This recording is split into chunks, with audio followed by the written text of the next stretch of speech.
Hello and welcome to Ham Nation, episode 608 for October 8th, 2025.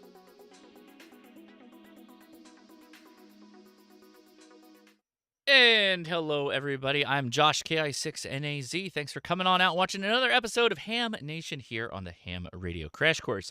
We have hosts, or at least a host, that is winging their way to Pacificon. So we're working with a couple of different guests here, or a different guest, returning to us back again. Steve Goodgame, how are you doing, sir? I am fantastic. How are you? Well, you told me that you are also going to be winging your way to Pacificon for this weekend, so thank you for taking the time to be with us. Literally. Literally. Yep. Yeah. Appreciate you joining us. I leave at I think 2:38 in the morning is when I leave the house. So. Oh my goodness. Well, hopefully for those of you who are counting, it is 9:01 right now. So it is already past midtime. Yeah. So hopefully you can snag a little sleep. I won't bother you with the philosophical conundrum of, do you sleep for 2 hours or do you just stay up and get on the plane and fall asleep? You'll have to let me know what you decide. I'll just have to see what happens. Play it by ear. Well, we'll be talking to Steve in a little bit, but Amanda's here. How are you doing, Amanda? I'm fantastic. We're really sad that Gordo and Don couldn't be here, but Gordo is at Pacificon and he's going to be hosting at least a morning speak and definitely a forum as well. So everybody headed to Pacificon. You're in good hands by far. And Don is out cruising the coast. Him and Don do that every year, just about. So he's out enjoying himself, and I think in their Saturn sky. And Yes. they love to have the top down. So I'm sure if you follow Don, you'll see his pictures posted on Facebook. So other than that, we're going to hear a lot from Steve today because he's got a lot to catch us up on what's going on in ARRL and with him personally. So we're going to get to that. And also I'm going to have Ham It or Can It. And instead of could Aries help, I am going to be doing a should Aries have helped. So stay tuned for all of that. I'll be watching the chat room. And Josh, who wants to take this? Well, I've already got you queued up, but I can do a fast a wardrobe change if you'd like to be able to get into character here. Fine. Let's go back to Steve. We're professionals here. Steve, you wear quite a few different hats, but definitely the ARRL Teachers Institute. Tell us what's going on there. How you been? Okay, so this year we are shooting for 21 of those sessions. Wow. Yeah, that's assuming the budgeting works out. You know, I turned in my budget 6 weeks ago maybe, and it's big. So we're hoping. You know, TI is a completely donor funded program, so you know, the more we raise, the more I can do. Just had a successful fundraiser the other night. I think overall it brought in about $19,000. I don't have the exact numbers, but it was good. Fantastic. Just on the 21 courses that you're going to be having this year, what does that compare to the last couple of years that you've been doing this? So this year we held 13. The year before that we held 7. And before that, it was 2 to 3 every year for the last couple of years. And at some years, I think it was just 1, maybe 2 before. Wow. So now we're doubling it every year. That's fantastic. So, yep, it's growing every year. And, you know, it's a good thing because there's no shortage of teachers looking for good STEM related activities to do. And, you know, amateur radio is the perfect platform for that. So they can experiment with stuff and get their hands dirty and maybe burn a finger or two on a soldering iron. and learn something, and you know it just is great all the way around. Well, as I was talking to my youth section coordinator, who a lot of people have gotten to know now because she's traveling around the world doing some de-expeditions, Violetta, she asked, what would I be doing as a youth section coordinator? And basically it was all about the Teachers Institute, saying that what you're going to be doing is introducing yourself to these teachers in Colorado that have gone and traveled to take this course. And you're going to be part of the team to help them maybe start school clubs or get their students involved and showing them the way. So Do you have anything you want to add to that? What your expectations are and how the rest of us are going to be helping after the teachers pass this? Yeah, so the section youth coordinators don't actually fall under me. They fall under club services with Mike Walters. Sure. Um, and those folks are a little bit different in every section. I love to hear, like you just said, where section youth coordinators are interacting with teachers and hoping to get in with kids and working with them and helping keep them going. As far as how the rest of the field organization and the board can help, after every Teachers Institute, we send out every single person who came to TI out to the directors and this vice directors, and filter that information down, hopefully all the way down to local clubs. Again, that kind of varies depending on division and section as to how they do that. But the idea is we want these clubs to just kind of offer their help. We don't want them to be pushy because these people have plenty to do. Um, but to call up, send them an email, say, hey, I understand you went to TI. If and when you need any help or just have questions, we're here to help you out.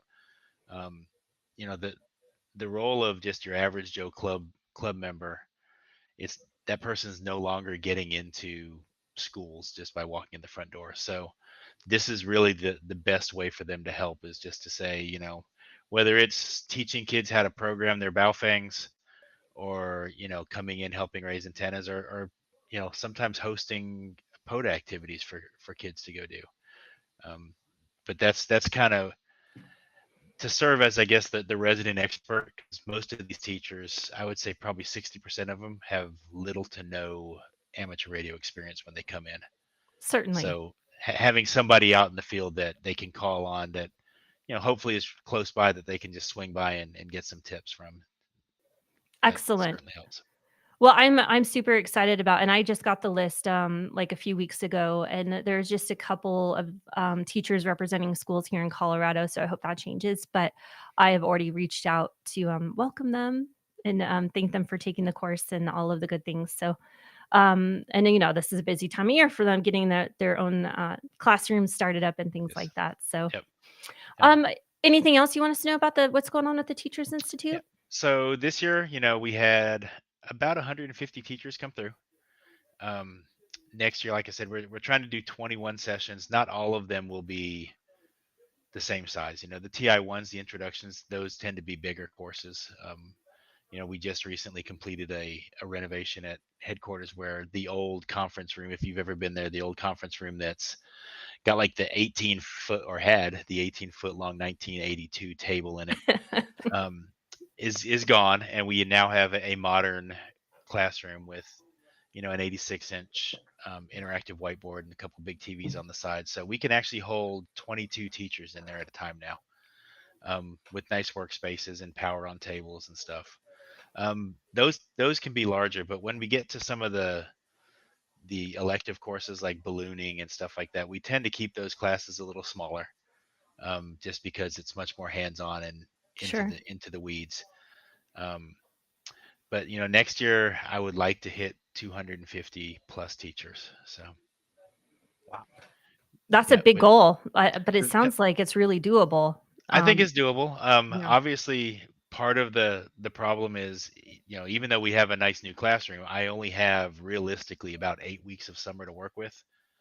Um, so we're going to end up where we have sometimes 2 or 3 TIs going at the same time, and some of them will be out in remote locations. Which, if you're watching and a place that is willing to sponsor us and host us and offer us a venue in an area that's, it's got to be populous enough we can draw teachers in from that area without having to pay a bunch of travel. We would love to come out and do that. We've just secured a location in Seattle. We just secured a location in Charleston, South Carolina. Um, we're looking forward to doing one at Johns Hopkins University again. Um, Texas is looking at doing another one. So, we'd love to have several of these. So if you want more teachers in your area to do this, we can bring the program to you.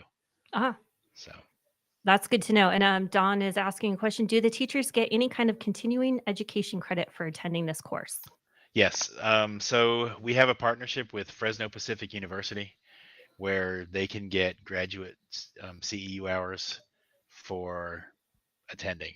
It does cost them, I forget, I think it's like $70 or something like that for the university to process it. Um, but yeah, there's absolutely CEU credit, and that's for each of the courses that they come through. So theoretically they could get it. Right now we have a total of 4 courses, and we're beta testing a fifth one this year. Very nice. So So give me some statistics on the teachers. Like what grades they typically come to you. What grades are they teaching and such? so my sweet spot is middle school, junior high. Okay, Um, that makes sense. we just because they're old enough to understand things like letters can represent numbers and hopefully not hold the soldering iron on the wrong end, stuff like that. But they're not so old that they've discovered, boyfriends, girlfriends, um, gotten way too busy with other projects and stuff. It's in high school. The workload in high school gets consistently heavier, and so we'd like to snag them and get their interest earlier, and then we tend to try to keep them. We do have the occasional elementary school teacher. I mean, I did it myself in my classroom as low as third grade.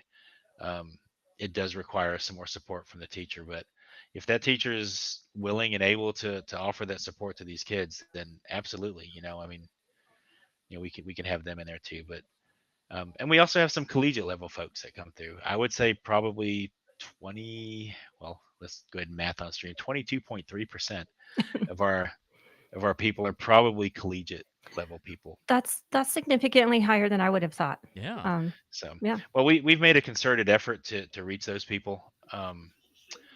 That's a population where, I mean, they're still young people, and I'm using my own daughter as an example. Um, she's attending Ole Miss, and while there is a club that is called the University of Mississippi Amateur Radio Club, it is not at all affiliated with the University of Mississippi.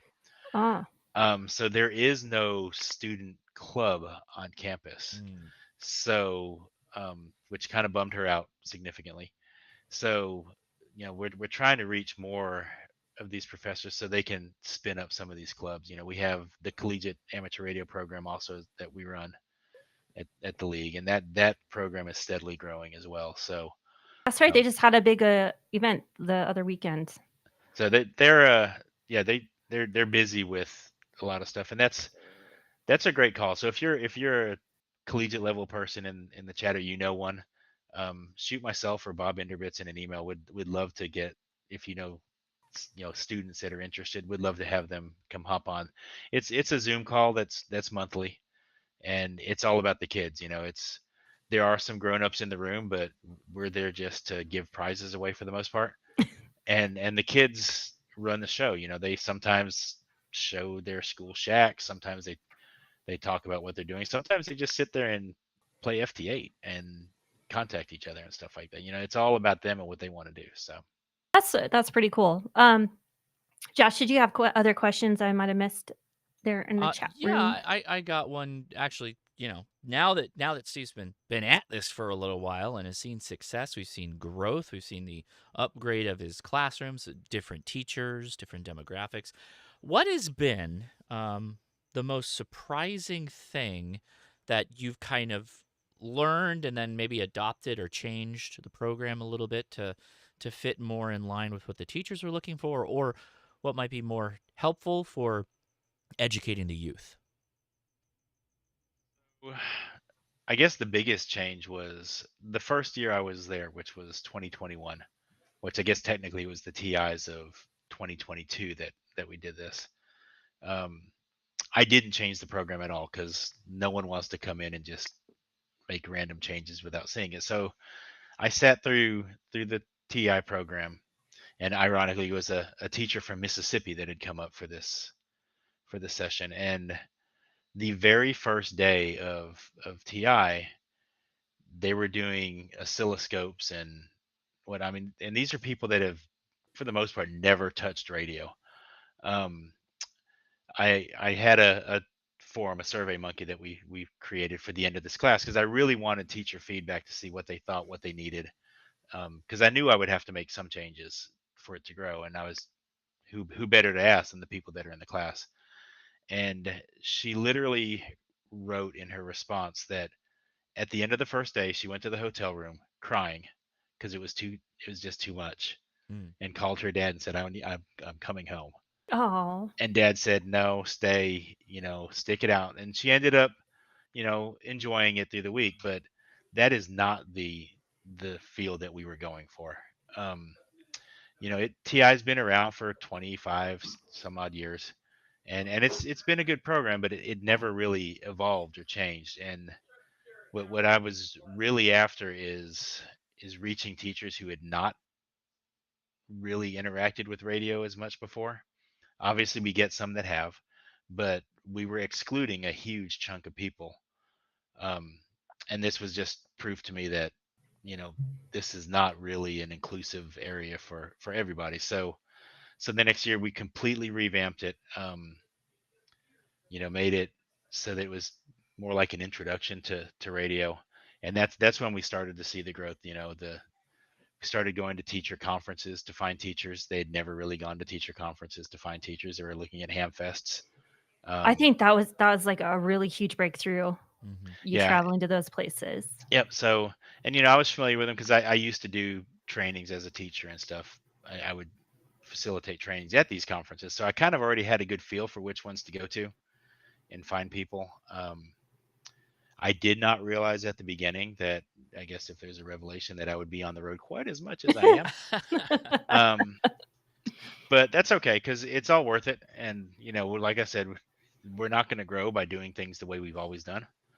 So, it's Absolutely. And what's how do I ask this question? What's like your success rate? Do you have a success rate, or is yes. it just really working? Well, no, I've got some numbers. We just actually completed, and I haven't fully analyzed the numbers yet.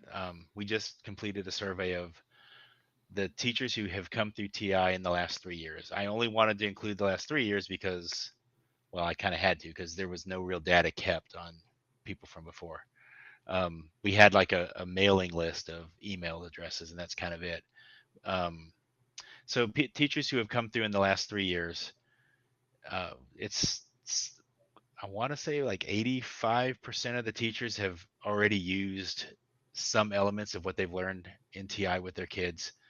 Oh, Something like 50, and like I said, I don't have the numbers in front of me. They're at the office, but something like 50% of them have already gotten kids licensed. Um, it's a couple thousand kids have gotten licensed just in the last few years from TI. We've got some hot spots, obviously. Staten Island, Everton's just killing it down there, and he's licensed 403 kids, and I'm going down there again on wow. October 30th to test like another 100 and some odd kids.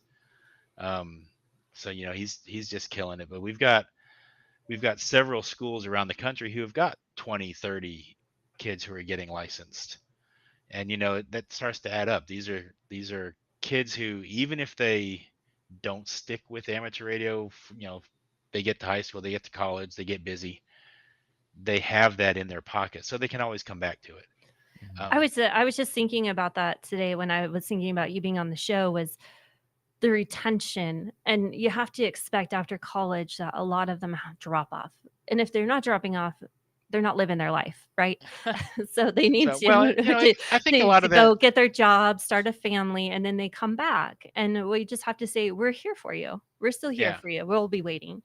yeah, So and that's what a lot of people at Hamfest, kind of give me some grief because why do I push licensing? Why do I push licensing? And that's exactly why, because especially in school, kids change hobbies like they change underwear. It's at least every week. it's true though. And Yeah. and so if we have a kid come through in, let's say, 7th grade, and he or she gets his license, and then maybe 8th grade they get into drama or football or whatever it is, and then 10th grade they're like, man, I really miss that ham radio thing. I'd like to try it again. If they have their license, it's a much easier fit to just slide right back in the Oh, groove. sure. Mm-hmm. If you have to start from scratch and study again, they're less likely to come back.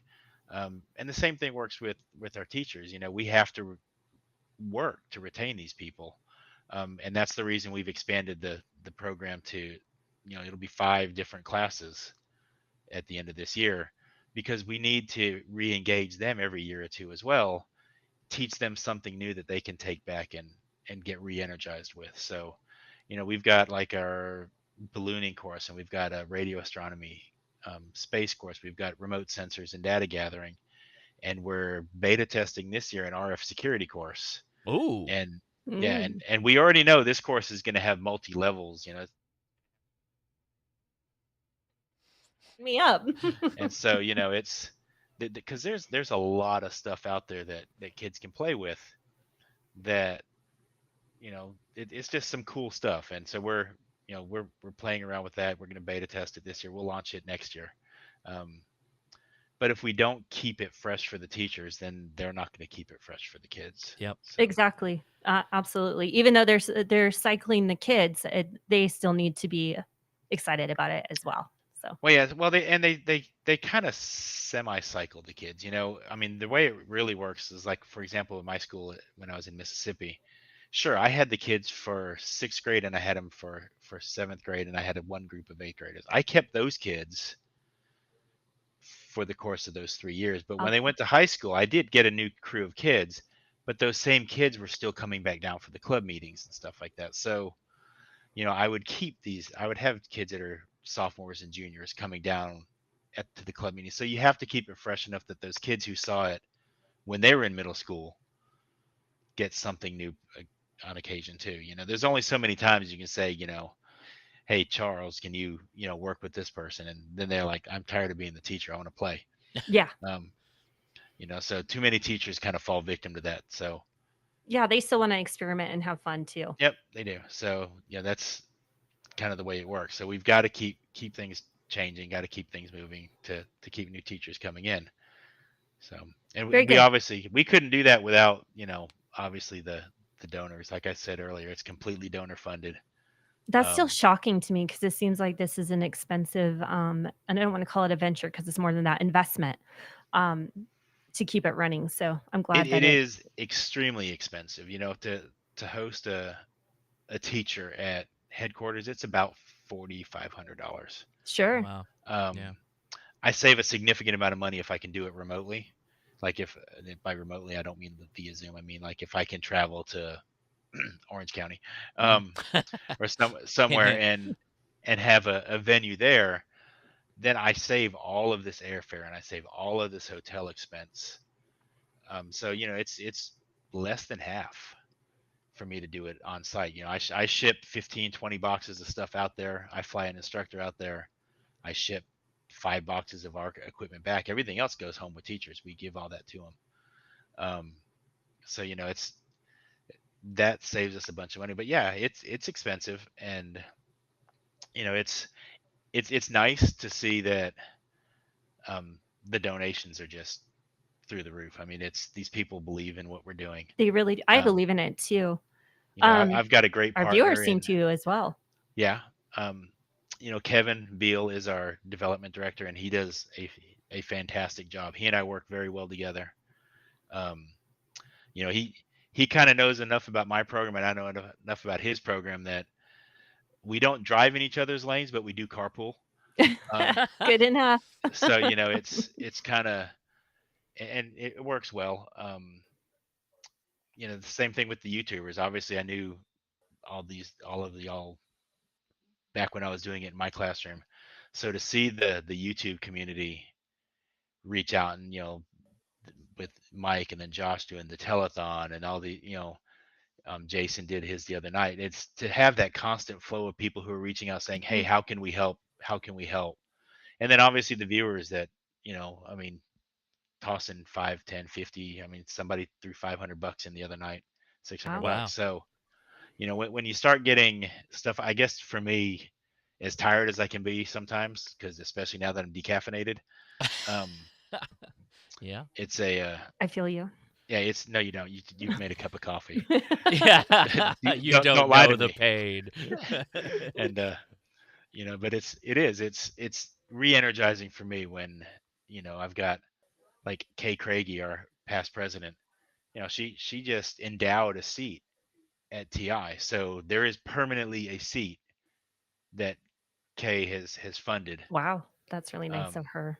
and so, Wow. and it's not, the entire board for the most part is extremely supportive. So Now, Steve, another question was, how can a section youth coordinator help promote TI to teachers? Probably the same way that we all can, correct? Just tell them about it, just give tell them them. about it. That's probably the biggest problem.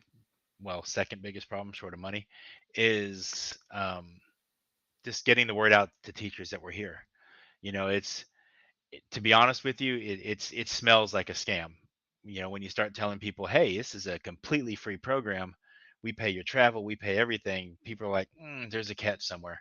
Yeah, And that's why it's so important. I go to these conferences and talk to them and show them. And now I've got numbers and I've got pictures of people. I've got video of these people coming through. So testimonies. yeah, we're getting a lot of these teachers that are going out and sharing it with their other teachers. And in fact, that teacher I mentioned earlier that wanted to go home crying actually emailed me a couple weeks ago and said, hey, she's ready to come back for a second course. And by the way, I've got 3 friends that are at other schools that want to come back and do this with me. That's part of how we're growing. But the section youth coordinators can do the same thing. If they run into a teacher that teaches a subject area that might work with it, or even if they want to lead a club, tell them about it. Give them the website. I'm happy to send you brochures if you need them. Um, but that's the biggest problem we have is getting the word out to teachers that we're Very here. good. Anything else you need to tell us about Teachers Institute? I don't think so. I think we're good. Okay. I'm happy to answer any questions anybody has. I'm having trouble paying attention to the chat because it's on a different Me screen. So too. That's why Josh is here. Yeah, no, we're doing good. Yes, and for Okay. anybody that was watching, there was one from Bill. Bill, yes, if that wasn't clear, the Teachers Institute is about teaching teachers to then take that education Ah, back home to yes. their classrooms to teach the youth about amateur radio and, well, RF technologies, but yeah. yep. So in fact, that's I make a point of telling people when I talk to them, teachers and principals and whatnot, that we're not really teaching teachers to teach amateur radio as much as we're teaching teachers to teach about RF and wireless technology Yeah. using amateur radio as a platform to do that with. Yeah. Um, because we're so open to experimentation and everything with amateur radio, it's the perfect platform, but it's kind of important to differentiate that. I mean, obviously, getting them licensed is a nice benefit, and it definitely benefits the student because then they become eligible for scholarships. And the foundation gives away $750,000-$850,000 a year to kids for scholarships. So Yep. A huge benefit for them. yep. Okay, well, we're gonna let Steve take a break because he has more to share with us, but we're gonna hear from ICOM so he can take a small break and join us again. Pumpkins plaid and plenty of QSOs. Fall is here, and ICOM rigs are your go-to gear. Whether you're chasing DX from the cozy comfort of your shack or taking your rig outdoors under crisp autumn skies, ICOM keeps you connected through every season. Remote ready, contest capable, and built for serious signal, step into the future of amateur radio with ICOM's Powerhouse Trio. The IC7760 HF digital transceiver, the IC PW2 1 kilowatt HF 50 MHz linear amplifier, and the all-new RC7760 remote controller. Designed to work in perfect harmony, this system offers full remote operation, high output power, and seamless integration across the bands. The RC7760 remote controller serves as an extra control head, and up to 5 can be registered to the RF deck, though only 1 can be active at a time. For wireless connectivity, simply connect a commercially available Wi-Fi access point via the LAN port. Whether you're working from the shack, the field, or a remote site, you'll experience crystal clear audio, digital precision, and amplifier-grade power, all from a single unified interface. It's the ideal setup for contesters, MCOM operators, and high-demand users who expect more from their gear. The IC7300 combines intuitive touchscreen control, real-time spectrum display, and superior signal purity into one compact rig.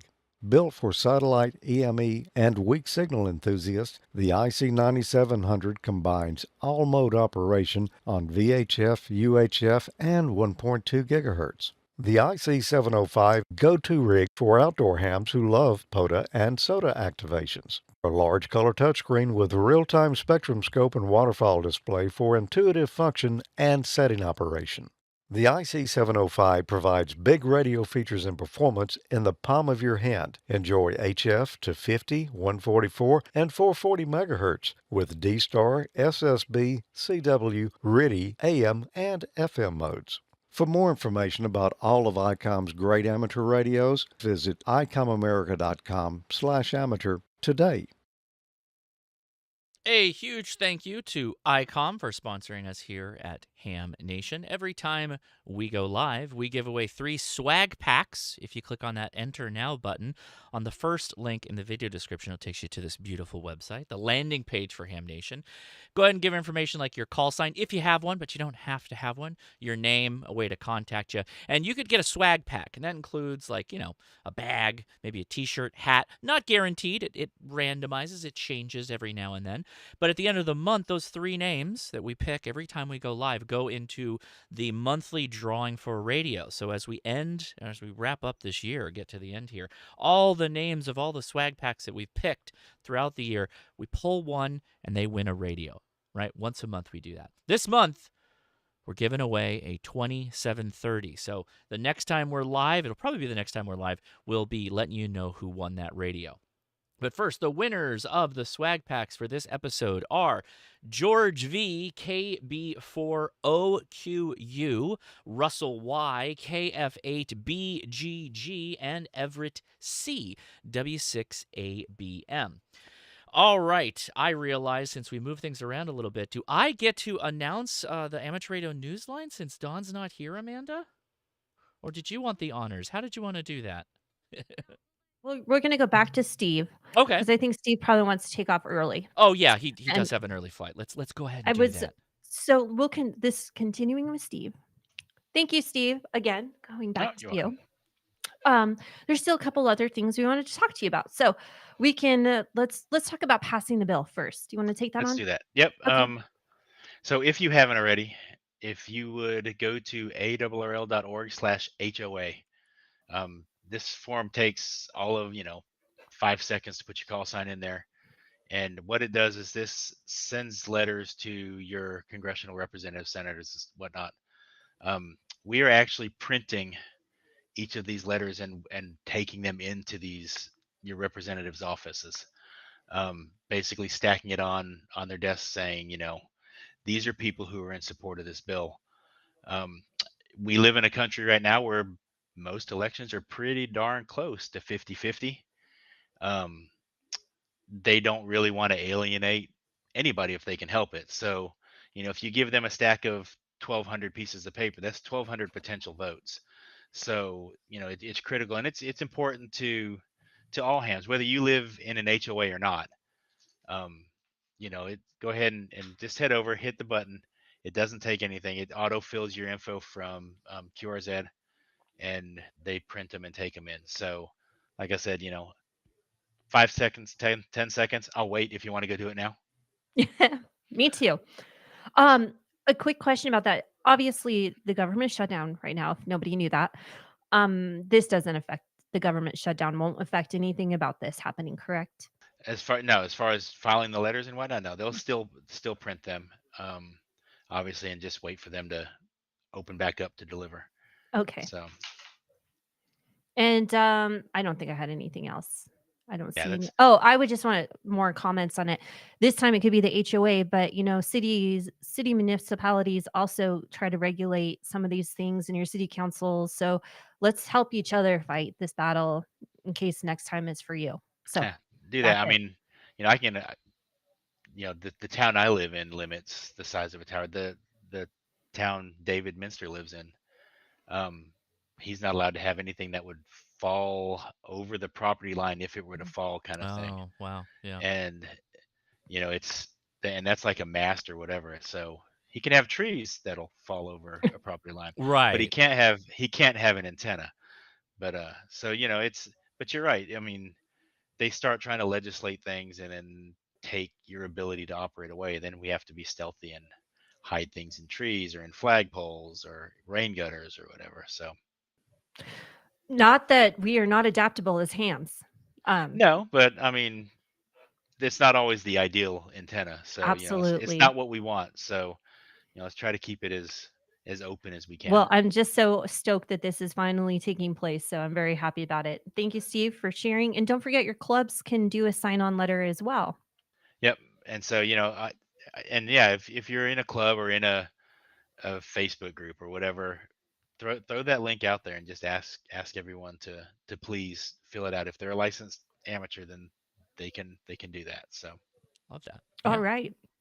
Excellent. Now, you've been working on side projects for yourself. You got this not awesome camper. Actually, I haven't seen a tour of the camper. We've only seen the bunk room, which you're so converting into a ham it's no shack. longer a bunk room. My dog is upset. Oh So no. so yeah, I think the screen's already shared if Josh wants to throw that up there. But yeah, I have a 30-foot travel trailer, and with the child unit not being at home anymore, she's no longer going camping with us. So it's a bunkhouse trailer. So there were like bunk beds in the back of it. The top one, that's where she would sleep or whatever. The bottom one actually was Shadow's bed, and so hence the reason she's not happy with me. Um, but I got to thinking one day is, I guess the downfall of my job is I do ham radio at work so much that if I try to do ham radio at home, I tend to slip back into work mode. And I mean, I'm serious. I don't really get to play radio at home much because it's instantly, oh, you know what? I meant to email this person about this. And so what I decided is my wife and I love to camp. We love to POTA. Um, so yeah, so I completely ripped out the bunkhouse area of the camper, and I'm converting it, or actually it's converted now, into my camper ham shack. Ooh, So, I love this this. is, yeah, yep. So this is the table. I started out with the table. I just built this out of cheap lumber. It's like 2x3s and 1x6s or 8s or whatever those are. And I was so cheap with it, I even 3D printed the little pocket screw jig to make sure I liked it first, because nobody wants to spend 100 and some odd dollars on a Craig True jig that. that you don't know if you're gonna like. Yep. Which, by the way, if you've not used pocket screws, they are the bomb diggity. Yep. I will be buying the real jig. So, but anyway, so I threw this table together. Let me get the screen over so I can actually move it. And this was after I ripped the bunks out. So there used to be a bunk about level with where you can see the table, and that's the same table. I just stained it, and then the other bunk was up on top of there. So what I did is I converted that top shelf, well, that top bunk, in half and made it a storage shelf, so it holds some of that other junk you always need when you go camping. And then the bottom of it is what's turning into my ham shack. At this point of the pictures, you can see it's just a monitor and a little power supply over there on that. And then this is slowly evolving. Got some radios in here. I built a little shelf over where the water and the electrical come in, so that I could use it for that. You can see Stupid, my wife's dog. That's her. That, so, okay, so her name is really Darcy, but she answers to Stupid. Oh no. So Jerica and I trained her when she was young, and so she actually answers to Stupid better than she does Darcy. And she answers to like derivatives of it too, like stoop and stuff like that. She's good. So, but Sounds like a she's don't. smart dog, actually, not Yeah, a stupid she. dog. If you saw her, you would change your opinion. I mean, she is about as flicked as they come. But anyway, so that's her little bed there. So Shadow, I guess I'm just gonna have to throw, when I'm not in the shack, a bed back here for her, so she has someplace that kind of feels like home. But so this is the table. I've got some lighting. Well, I'll show you that in a second. And then I drilled a bulkhead connector right underneath the table. Two of them actually, one for HF and one for VHF Ooh. UHF. Yeah. No, so these are rechargeable. And I actually tested the other day. I left them on all day just to see how long they would last, and they lasted the whole day. And they just started to get dim at the end of the day.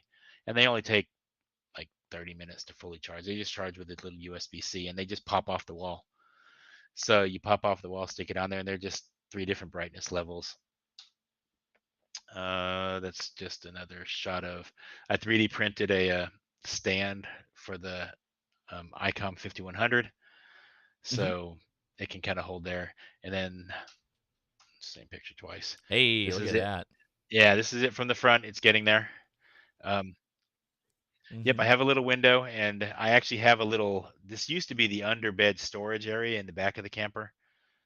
So I have the little door that opens out there, so I can actually pass equipment in and out if I want to. Oh, that's slick. So, Yeah. if I want to actually play radio outside or whatever, I can just grab the chair and whatnot and take it out.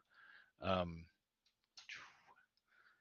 that's it pretty much ready to go. You'll notice there's actually a CW paddle there. That's because I have learned Morse code probably 3 times in the last 20 years, and I keep falling off the wagon. Um, but recently, I write a monthly column for QST on um, different YouTube channels and whatnot. I recently, in fact, at the Huntsville Hamfest, discovered Ham Radio Duo. Oh, yeah. Um, and so, writing about them, their channel really resonated with me because, they do everything together. And my wife and I do everything together. So I was kind of like, hey, these are cool people. And then, um, they were talking about they use Morse Mania to practice and whatnot. I don't know. I just watching theirs, I got jazzed, and I was like, you know what, this is gonna happen. So I've been hitting my Morse Mania, trying to get back up to speed. It's kind of like riding a bike. Um, you kind of pick it up again. My ear is not as good as my hand, but that's okay. I'm old. So, but it will get there. This is it fired up. This is running a little Raspberry Pi for the um, computer in there, and Good for this is you. actually running. Yep, it's running Andy's Ham Radio Linux. If you are familiar with it, if you're not, check it out. Andy's a great dude. We give Raspberry Pis to each teacher now as part of TI, um, and he customized his distro for us so that it's completely loaded with everything that we want the teachers to be able to use. So we hand them their SD card, and when they plug it in, they're ready to go. I know I'm switching back to TI mode for a minute, but that's okay. Um, So, part of the reason for giving them the Raspberry Pi was a couple reasons. One, we got tired of fighting um, district level administrative privileges, installing software and stuff like that. And two, I wanted it to be able to be replicated for kids. So if a kid's in a classroom and this is the platform they're using to play radio at school, and they want to do it at home, they can buy an inexpensive Raspberry Pi. That Mhm. teacher can just boom, throw an SD card in there with the same image on it, and they are already comfortable with using everything that's on there because that's what they've been using. That's what So that's kind of the reasoning there. But a little bit of a learning curve going to happen for me there. It's been a minute since I played with much Raspberry Pi stuff, so but that's okay. It's all about learning new fun stuff. And then you see the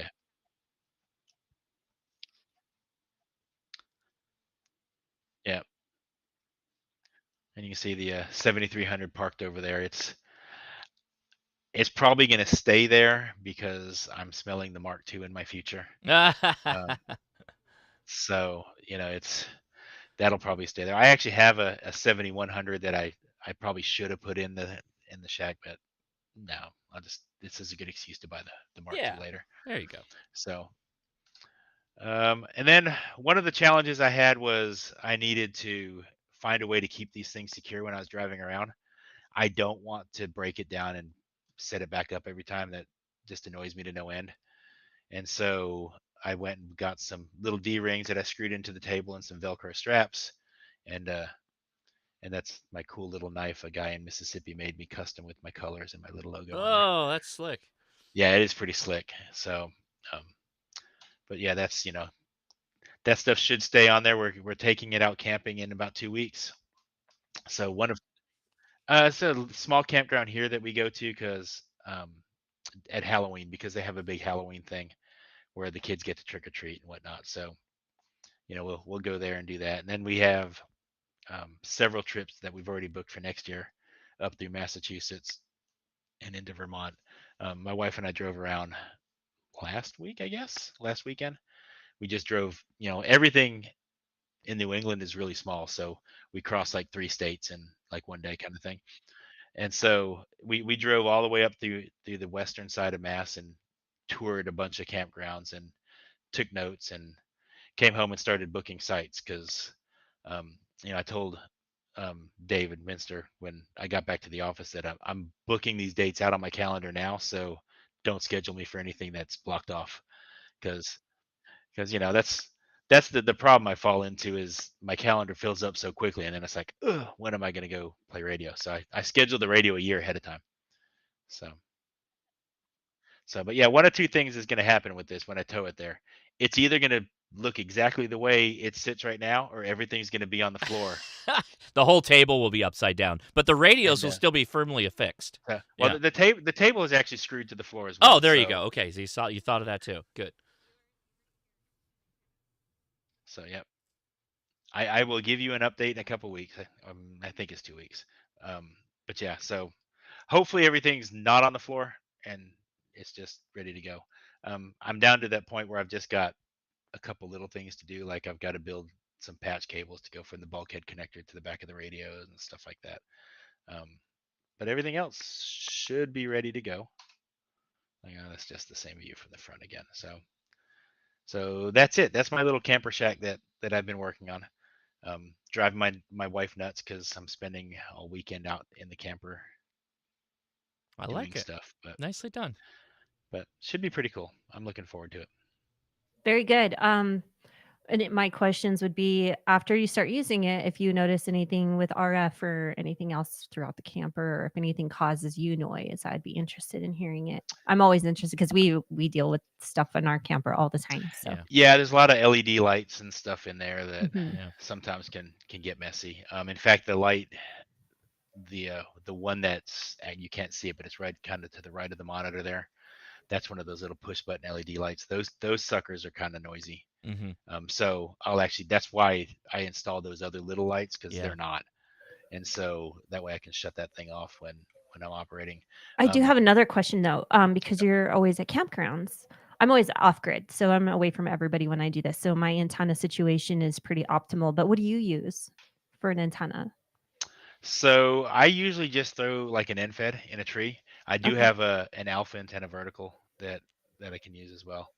And that's another thing. I need to build a little roll up J pole for the VHF UHF stuff. I don't do a lot of VHF UHF, especially when I'm camping, but I like to have the ability to do it when I'm there. Absolutely. But yeah, that's I'm just kind of a simple wire in a tree thing. I did look at Randy's setup. He sent me some pictures of how he mounted his antenna stuff on the back. He's got a pretty cool setup. And so I actually last weekend I had a hitch mounted carrier thing on the back of it, the camper that I took off because I need to be able to mount some mast holders back there. So of course my wife's like, well, where are we going to put that? I said, they can ride in the back of the truck. And antennas are more important there. That's right. So yeah, they are important. Well, Steve, thanks so much for sharing everything. What else? You need the audience to know anything else that's going on? No, I mean, like I said, I'm happy to answer questions. I'm jealous of you. You live out where there's a lot of free land to camp on and open land. Yeah, we've got a lot of national forest, BLM land, all the things, and we don't like people. I don't like people either. My dogs aren't very people friendly, so it's just a win-win to just be able to go out there and do that kind of stuff. And we'll be taking our hunting trip where it's deep freeze time at the end of November. So everyone stay tuned for that in the camper. Nice. Yeah. It's not that nice. we spent a fair bit of time looking for open. There's just nothing up here for open land. There are a lot of in fact, I say, a lot of the campgrounds we're going to are no hookups kind of thing. So it's just, so we're dry camping or boondocking or whatever you want to call it. Yeah, definitely boondocking it, relying on your generator or solar source and things like that, right? So yeah, I have officially started falling down the rabbit hole of solar. So I've started doing my homework there, and in fact, just today I was watching some of Kyle AA0Z's videos on some of his solar setup and his little hiker camper and stuff like that. So that's going to be an expensive endeavor, but that's okay because it's cool. Awesome. Can't wait for your update after you're actually out there camping. All right. Any other questions there, Josh? I think there were a few, but I think everybody's excited continuing to be happy about the great work that Steve's doing with the Teachers Institute. But I screwed Absolutely. it up, so I corrected it. The ARRL Education and Learning Director. I had manager from the last time you were on. You got a promotion there, so I did. congratulations. I did. I got a promotion October 1st. So Nice. Amazing. that's Oh, that's yep. awesome. It was Well a deserved, by the bit way. of a surprise, but that's okay. So That's amazing. Well deserved. it's a good surprise. So Thank you, Steve, but for thank you. everything you do, and thank you for joining us here on Ham Nation. Yeah. Oh, Oh, and have anytime. a great time in Mhm. Pacificon. Yeah. Oh, yep, absolutely. It's a good show. I get to see Gordo and hang out with him in the booth. Yeah. And We you know, will it's we will not be offended if you have to drop off. We appreciate that taking the red eye to the West Coast is going to mess with your Totally. schedule a little bit. So don't worry about bailing if you have to. okay. I Although won't worry at all. we have quite the fun yet to go through the show, Yeah. but So totally up to you. I can stick around for a bit. I'm good. Okay. Okay. Well then, what? Take it away. Who wants to throw it to Amateur Radio Newsline? Is that next? Amateur Radio Newsline's next. From Amateur Radio Newsline, report number 2501. This is Ham Nation headlines for Wednesday, October 8th, 2025. When there's an emergency, you can't have too many ways to communicate, particularly when the crisis involves nuclear materials.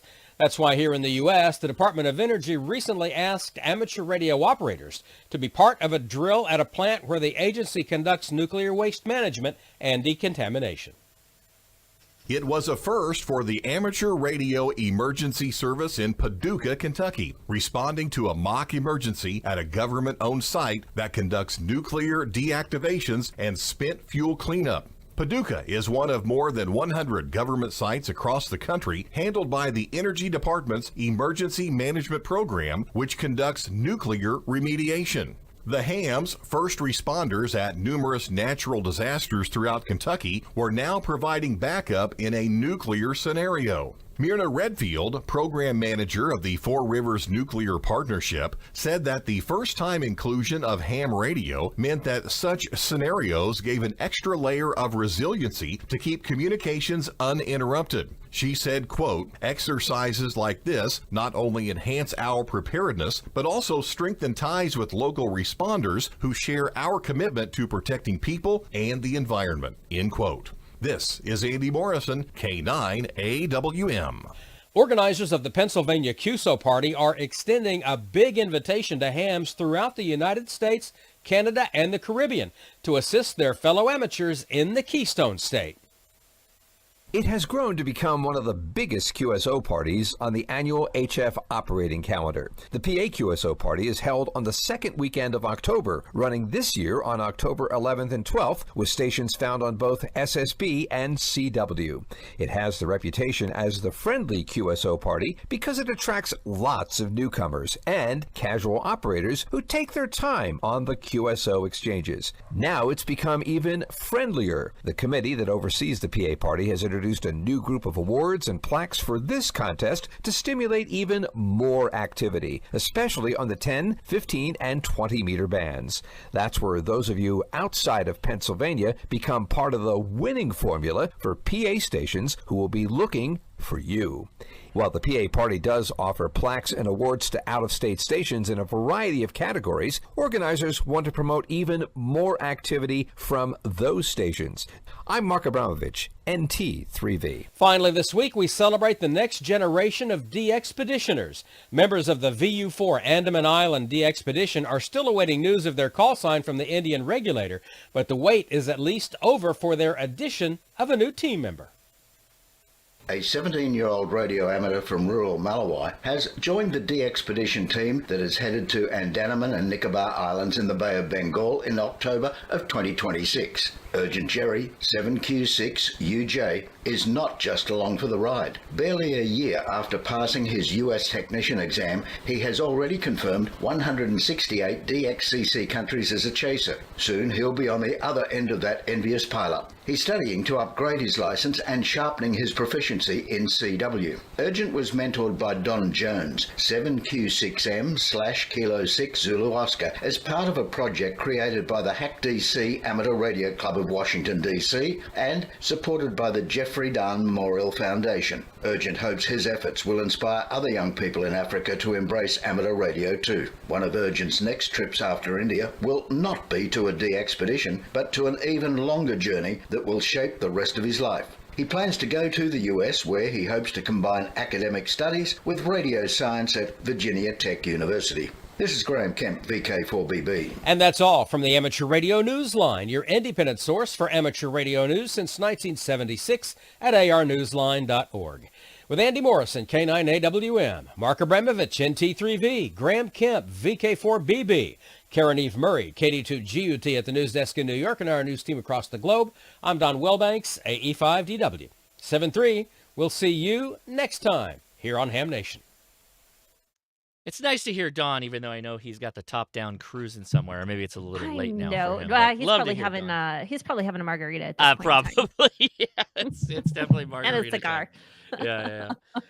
Well, Amanda, I think we're exploring your new segment, right? We are. So 2 weeks ago, I said, could Aries have helped? This week, it's should Aries have helped? Let me open up, and I'm going to tell you, we had a really fun time supporting a 5K 8-mile half marathon this last weekend. It was a long day. Oop, I just lost my screen. Hold on. And for those uninitiated, we use the term Aries. We even use it as a verb before the show started. What does it mean? Amateur radio emergency service? Is that? Service. Yeah. Service. No Okay. S on the end. You are correct. Okay. So we found ourselves in a little bit of a conundrum, but let me entire screen. Sure. Share. Okay. There we go. It's coming up. Okay. So this is a really beautiful location. It's at the Royal Gorge Bridge, which, if anyone's unaware, it's a suspension bridge. It's the tallest in the U.S. It's almost 1,000 feet up over the Arkansas River. So get your screen share. It didn't pop. Hold on one second. It didn't there it is. No, you got it. You're Okay. good. It was on my end. Okay. So I've supported is this pretty. for 15 years or so.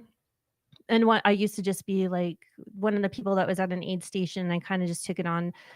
If no one's known me by now, I'm just a born leader. So I always end up taking things over. So don't invite me to something if you don't want me to have an input. But anyhow, so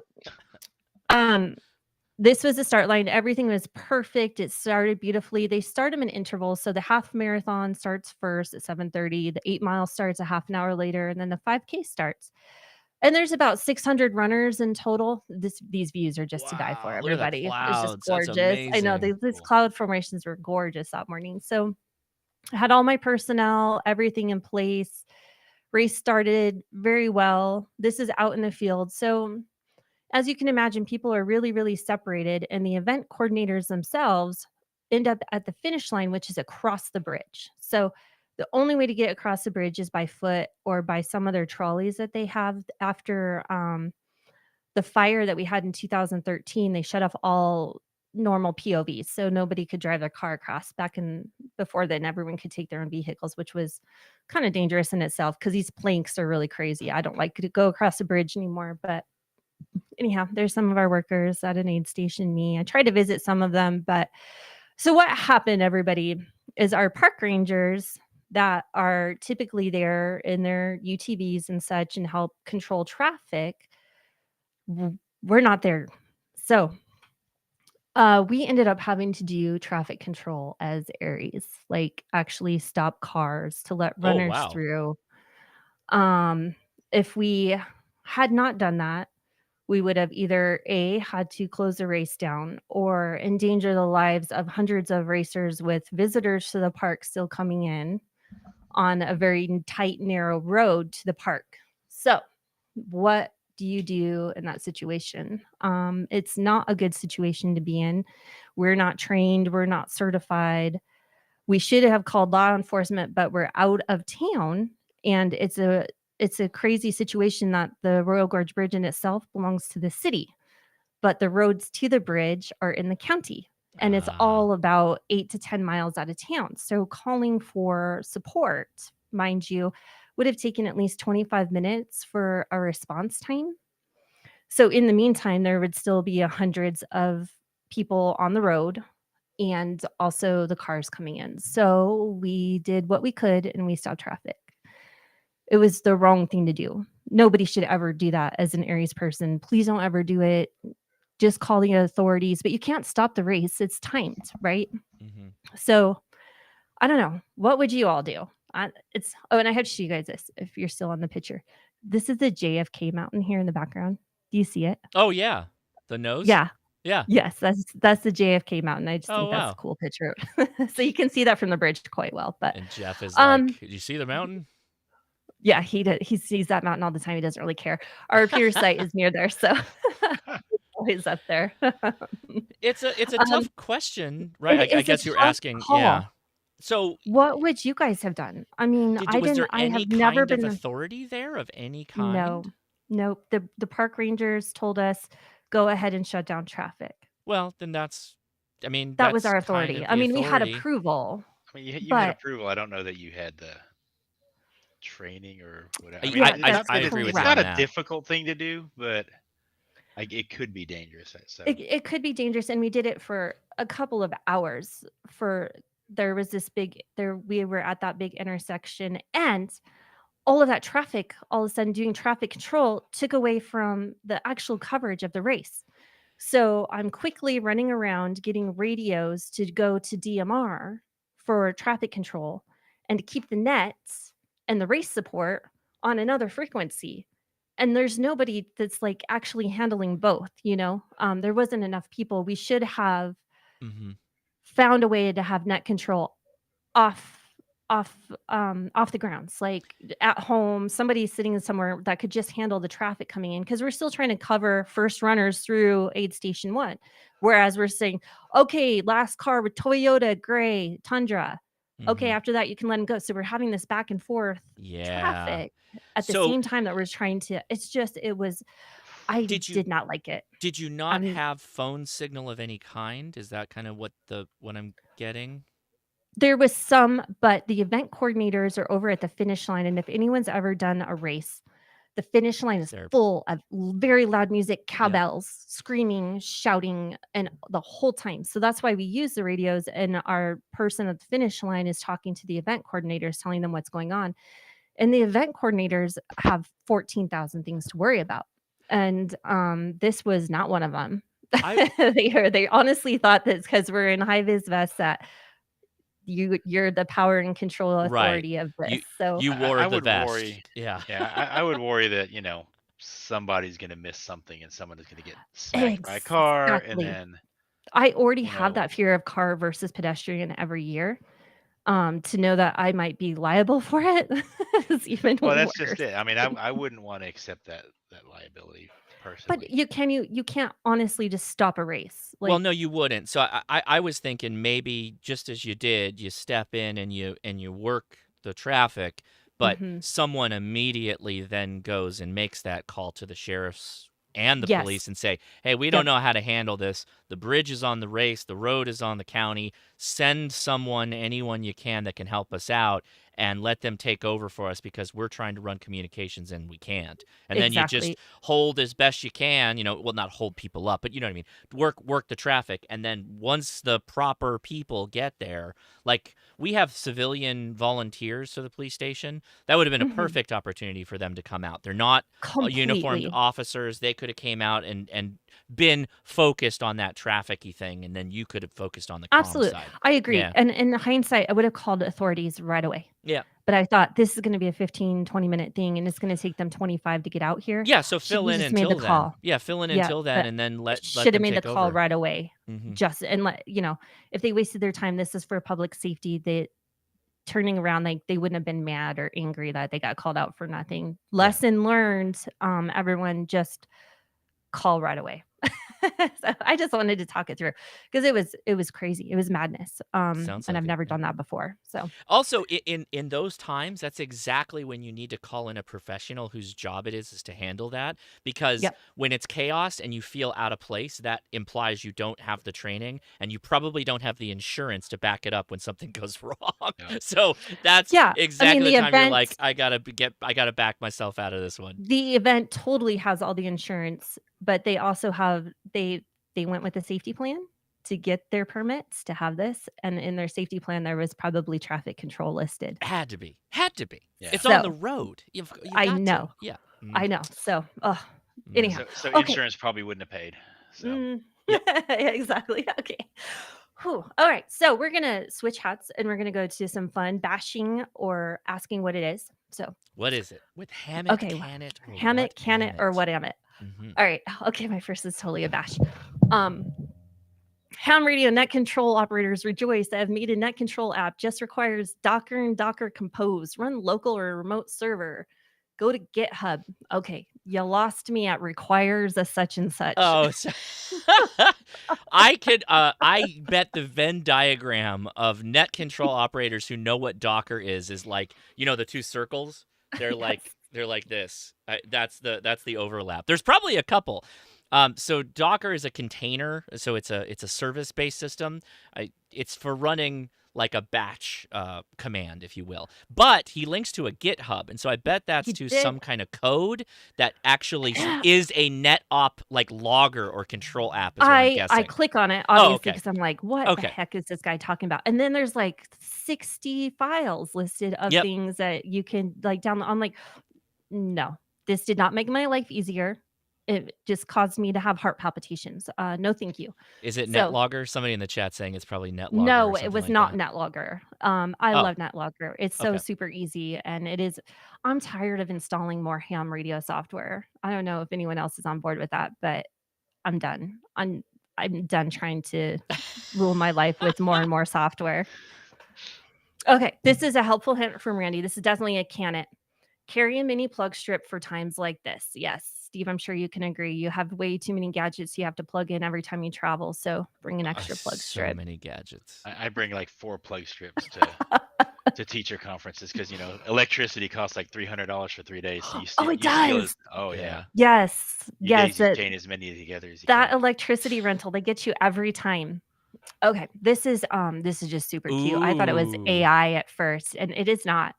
I don't believe. What? But it looks super clean and beautiful, isn't it? It's I so could dream. clean. Now here's my thing, right?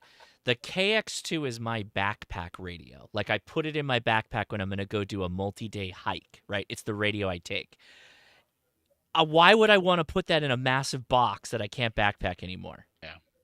That's the thing I don't get. Like, there's nothing wrong with this. It's beautiful, and for that user, it's probably 100% of their use case.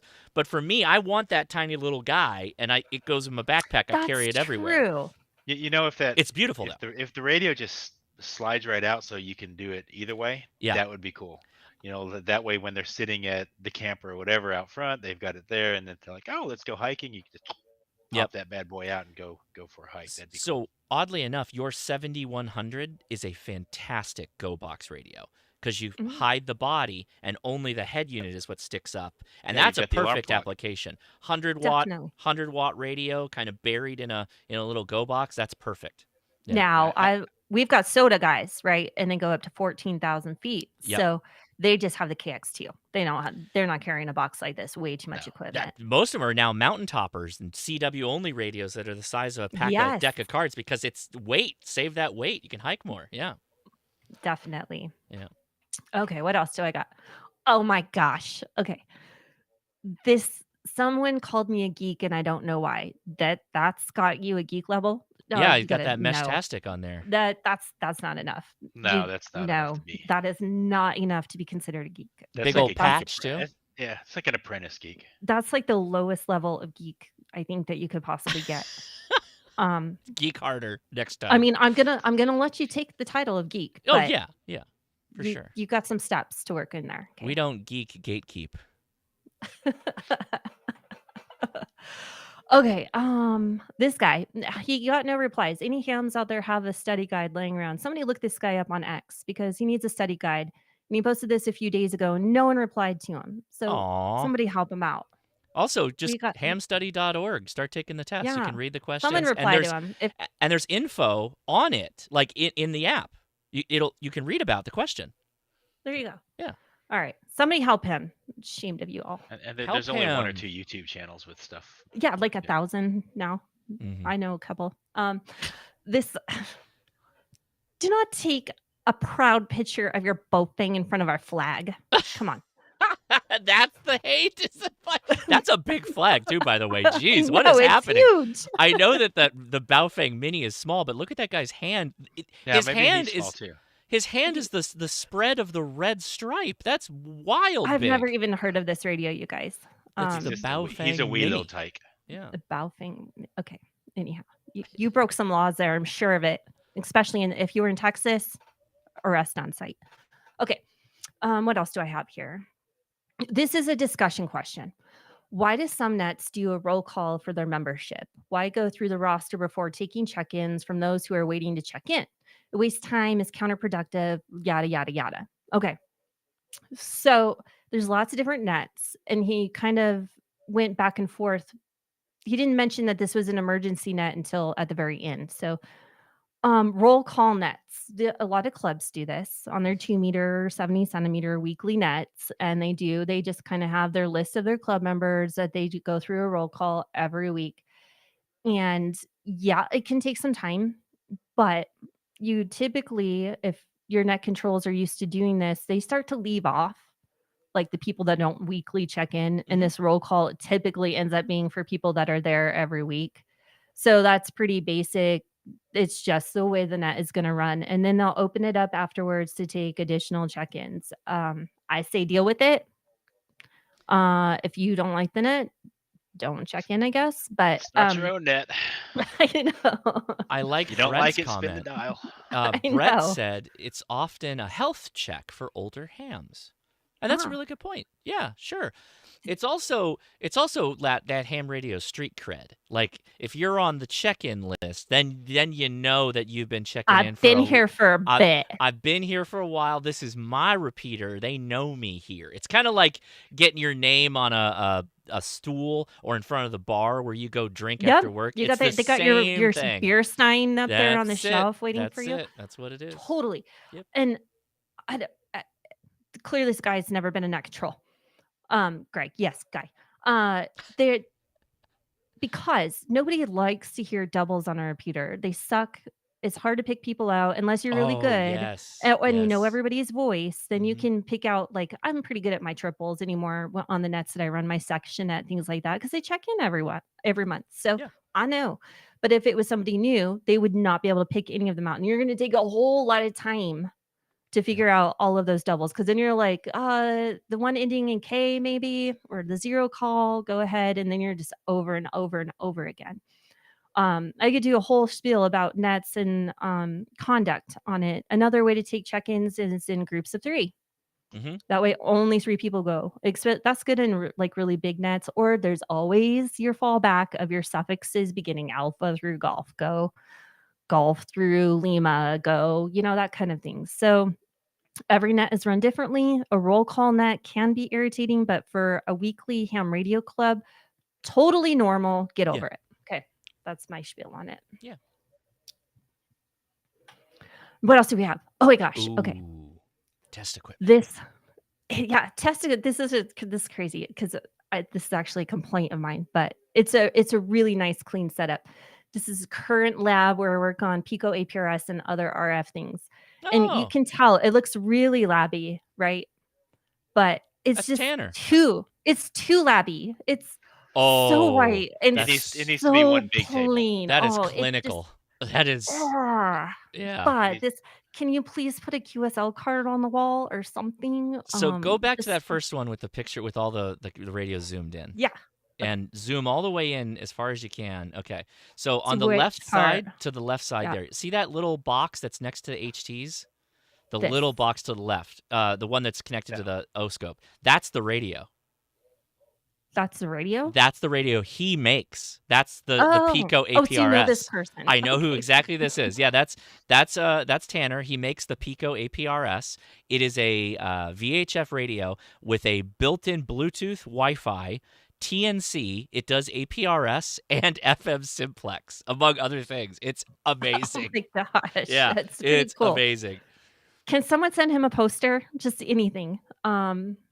Yeah, he needs Something. the spectrum on his wall, like the radio spectrum that would be perfect. Yeah. Yes. Yes. Okay. This is just too plain. Like this creeps me out. Serial killer kind of stuff. Oh no. Tanner, no. You're not a serial killer, I swear, but it seems like it. Okay, that's it. That's all I had for this weekend. Oh my. Amazing. Well, I got a quick one. I thought we might have to fill some time. Never what happens on this show. Whenever Josh prepares to fill time, there is probably a handful of segments that have never seen the light of anything. Nope. That just don't happen. But I'll make this quick because this is actually pretty helpful information. So I recently got, I don't know, I got approved to be a merit badge counselor for the radio merit badge at my local troop.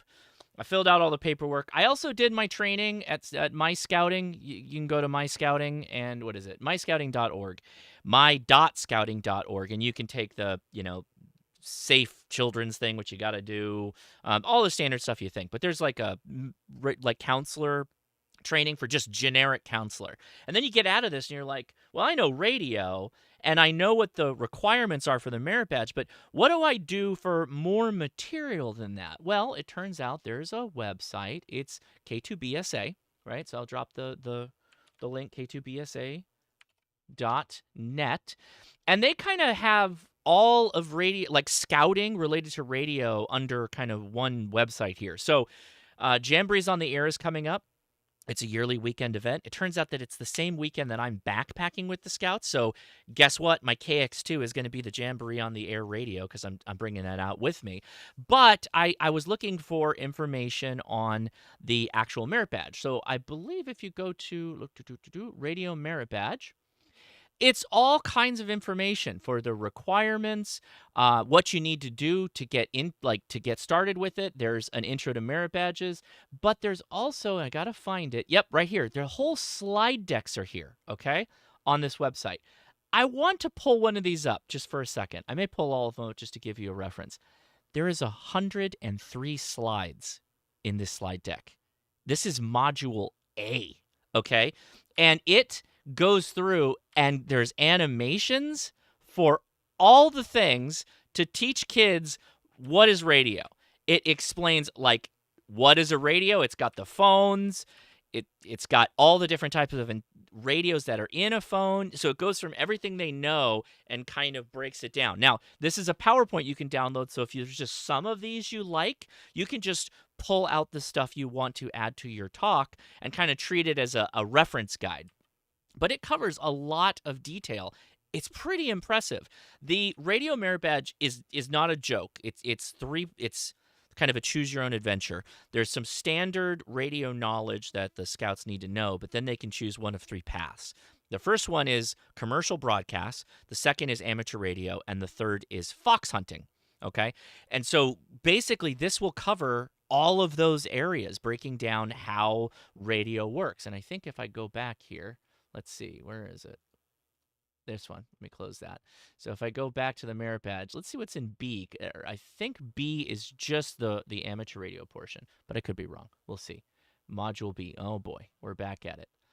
QRM, QRN, QRP, QTH.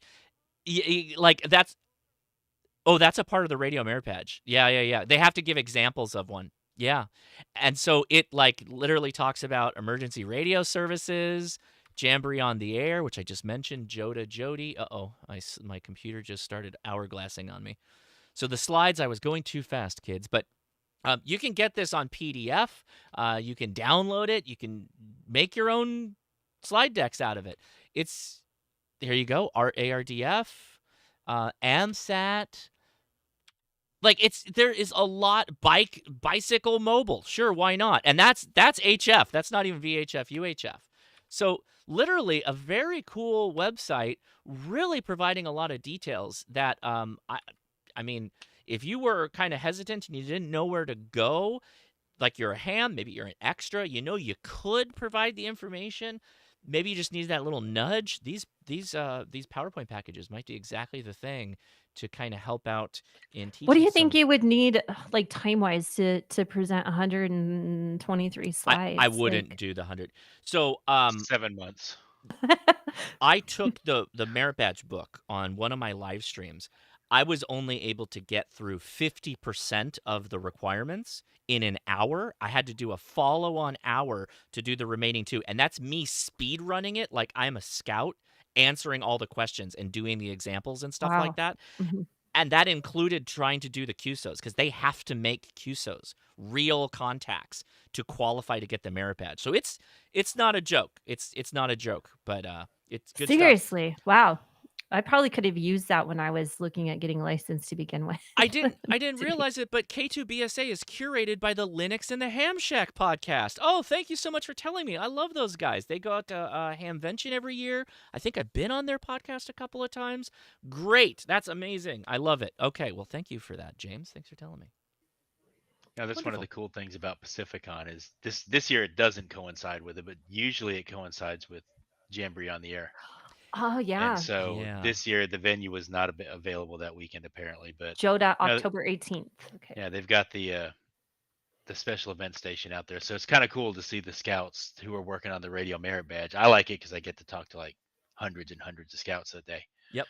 But then they all go out to the special event station to make their real contacts, and it's pretty cool to see. That's fun. Well, Josh, thank you for picking up and taking the Scout Merit Badge course to teach others. Thank me when I actually get some scouts through it. Don't don't start giving me pats on the back. I have not done anything. Well, you took the first steps. Yeah. Thank you very much for that. So. Okay, we got to wrap things up. We're like way over time. Yep. So, everyone, thank you for joining us tonight. I do need to mention HamCon Colorado is coming up in 2 weeks exactly. It's October 23rd through the 26th, and I might try to find a celebrity fill-in for the next show. I'll see who I can get so that I can be gone because I got to go to HamCon Colorado. So, Oh, that's right. Okay. All right. yeah, So and it's like a 5-hour trip. So fun Mhm. times. But if not, I'll be here Wednesday night and be leaving Thursday morning. So other news. The net WY7KY had reached out and said that he was interested in picking up the 40-meter net, and I have not had a chance to get back to him, but that's looking like a good deal. So fantastic. we're gonna Thank you make for that reaching out. happen. And so right now, the D-Star 14 Charlie on 14 Charlie is taking place. So everyone go tune in there and thank those guys for always hosting the net. Otherwise, join us in 2 weeks. Any last words from you two? Steve, go ahead. Oh, I'm good. Thanks for Thank having me. you. I always love coming on. I don't get to play YouTube on my own channel anymore, so I always like it when I get to go play YouTube on other people's. So, Yay. Well, thanks it's always again. fun. So, Go get thank some you. rest. Safe travels. We appreciate you. Yep, Everybody, leave I in will 4 be hours. I'll be live this Saturday actually talking about all the gear I'm bringing on this backpacking trip because we're not allowed open flames of any kind in California. Extreme fire warning, no Oh. pocket stoves, nothing. And then I'm also bringing radio. So stay tuned for that. What kind of weird shenanigans will I get into? So, all right, everybody, 73. Until we see you again, take it easy. 7-3.